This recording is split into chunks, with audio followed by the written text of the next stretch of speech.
नमस्कार। बिहार, ये नाम सुनते ही जहन में बहुत सी तस्वीरें उभरती हैं।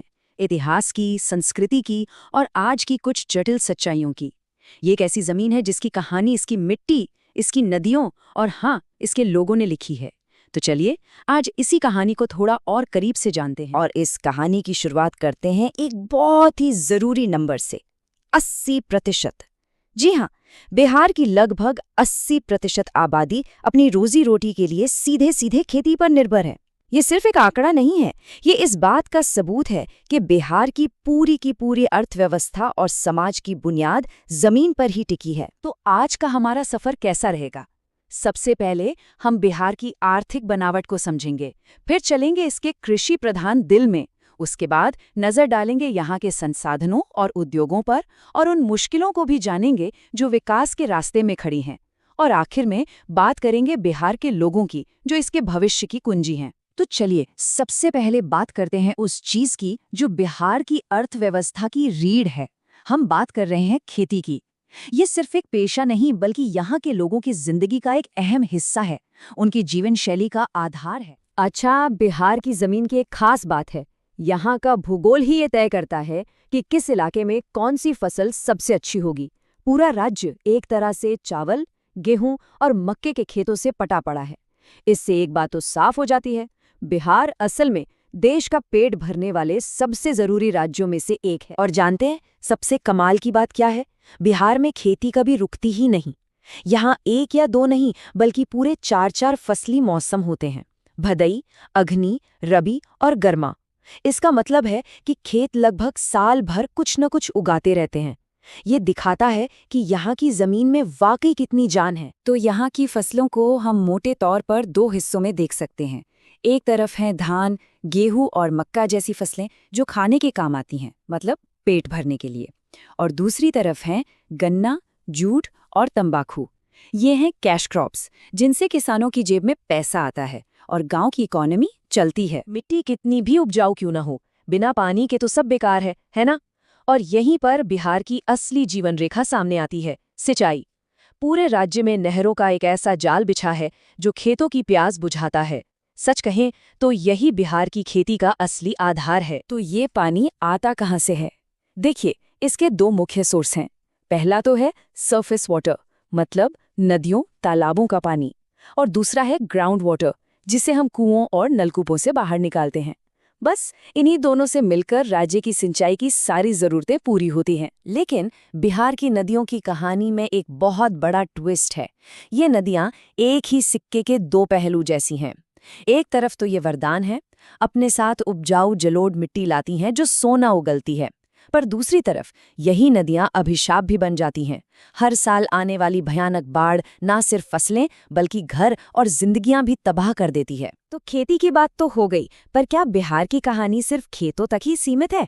बिल्कुल नहीं। चलिए अब खेतों से आगे बढ़कर देखते हैं कि इंडस्ट्री और रिसोर्सेज के मोर्चे पर यहाँ क्या हो रहा है और वो संघर्ष कैसा है जो बिहार को एक इंडस्ट्रियल स्टेट बनाने के लिए चल रहा है। बिहार की इंडस्ट्रीज की कहानी को समझने के लिए थोड़ा पीछे जाना होगा। साल 2000 में जब बिहार से झारखंड अलग हुआ तो वो एक बहुत बड़ा टर्निंग पॉइंट था। क्यों? क्योंकि लगभग सारे मिनरल, सारे खनिज झारखंड के हिस्से में चले गए। बिहार के पास बहुत ही कम खनिज संसाधन बचे और इसने जाहिर है यहाँ के औद्योगिक विकास पर एक तरह से ब्रेक लगा दिया। तो अब सवाल उठता है कि जब जमीन के नीचे खनिज ही नहीं है तो इंडस्ट्रीज किस चीज पर चलेंगी? जवाब सीधा है, जमीन के ऊपर जो उगता है उस पर, यानी खेती पर। इसीलिए बिहार की ज्यादातर बड़ी इंडस्ट्रीज एग्रो बेस्ड हैं। चीनी मिलें, जूट मिलें, चावल और आटा मिलें, सब कुछ खेती से ही जुड़ा है। यही बिहार की ताकत है और यही इसकी एक सीमा भी। हाँ, ऐसा नहीं है कि मिनरल बेस्ड इंडस्ट्रीज बिल्कुल हैं ही नहीं, हैं लेकिन बहुत कम। जैसे चूना पत्थर से सीमेंट बनाने वाले प्लांट या फिर केमिकल फर्टिलाइजर के कारखाने। पर अगर हम इनकी तुलना एग्रो बेस्ड इंडस्ट्रीज से करें तो ये ऊंट के मुंह में जीरे जैसा है। तो अब एक बड़ा सवाल मन में आता है, एक तरफ इतनी उपजाऊ जमीन और दूसरी तरफ आर्थिक संघर्ष। ऐसा क्यों है? आखिर वो कौन सी चुनौतियां हैं जो बिहार को आगे बढ़ने से रोक रही हैं?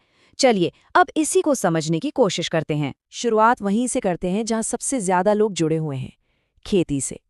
देखते हैं कि यहाँ असल में दिक्कतें क्या हैं। देखिए, यहाँ कई परेशानियां एक साथ काम करती हैं। पहली तो ये कि ज्यादातर किसानों के पास जमीन के बहुत छोटे छोटे बिखरे हुए टुकड़े हैं। अब ऐसे में मॉडर्न मशीनें कैसे इस्तेमाल होंगी? फिर बाढ़ और मिट्टी के कटाव की समस्या तो हर साल की है।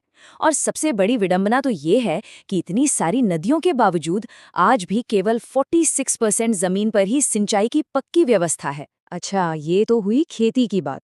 अब जरा इंडस्ट्रीज की तरफ देखते हैं कि वहाँ क्या हाल है। इंडस्ट्रीज के पिछड़ने के पीछे भी कुछ बड़ी वजह हैं।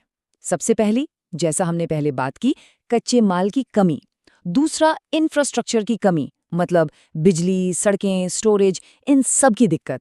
और तीसरी और सबसे अहम वजह है पैसे की कमी, यानी कैपिटल की, इन्वेस्टमेंट की। हमने ज़मीन की बात की, पानी की बात की, इंडस्ट्रीज़ की भी बात कर ली, लेकिन बिहार की कहानी एक चीज़ के बिना बिल्कुल अधूरी है, और वो है यहाँ के लोग। बिहार के लोग ही उसका सबसे बड़ा रिसोर्स है और शायद सबसे बड़ी चुनौती भी। जरा सोचिए, बिहार में जनसंख्या का घनत्व भारत में सबसे ज्यादा है।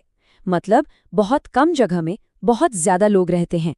इसका सीधा असर किस पर पड़ता है? जमीन पर, संसाधनों पर, हर चीज पर एक जबरदस्त दबाव है। इस दबाव को एक नंबर से समझते हैं, 881। ये 2001 की जनगणना का आंकड़ा है, जब हर एक स्क्वायर किलोमीटर में औसतन 881 लोग रहते थे। और ये तो पुरानी बात है। आज ये नंबर कहाँ पहुंच गया होगा, इसका अंदाजा लगाना भी मुश्किल है। पर इस आबादी की एक और बहुत खास बात है, वो है इसकी उम्र। बिहार भारत के सबसे जवान राज्यों में से एक है। 2001 के आंकड़ों को ही देखें तो लगभग 42% आबादी 14 साल से कम उम्र की थी। ये एक बहुत बड़ी युवा शक्ति है। तो आखिर में हम कहाँ खड़े हैं? हमारे सामने एक ऐसा बिहार है जिसके पास उपजाऊ जमीन तो है, पर खेती चुनौतियों से घिरी है। इंडस्ट्रीज की संभावनाएं सीमित हैं, पर उसके पास देश की सबसे युवा आबादी में से एक है। तो सवाल यही है, इन सारी सच्चाइयों के बीच बिहार के लिए आगे का रास्ता क्या है? इसका भविष्य कैसा होगा?